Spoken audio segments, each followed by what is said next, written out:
Hey, it's Sabby here with a tutorial playlist to share with you everything that I know about tiltbrush. I'm painting every day in 2019 for my daily art challenge using tiltbrush, and I've learned many things about tiltbrush that I would love to share with you. This playlist will also include everything from getting started with tiltbrush to using the features and controls, to learning about the brushes and how to get various effects with them. This new How to Tiltbrush tutorial playlist will include 3 parts. Part 1 will be getting started with tiltbrush. Part 2 will talk about techniques in tiltbrush that I use and that other artists use. And part 3 will be how to share your tiltbrush art and what to do with all that beautiful art.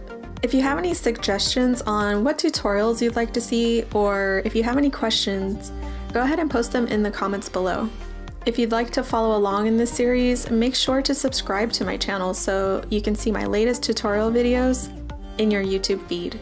If you'd like, join the VR Art Live community for VR art entertainment and learning, and to find a growing community of VR artist streamers. You can join the VR Art Live community on Facebook as well by searching for VR Art Live. Okay, well, let's get started and I'll see you in the next video.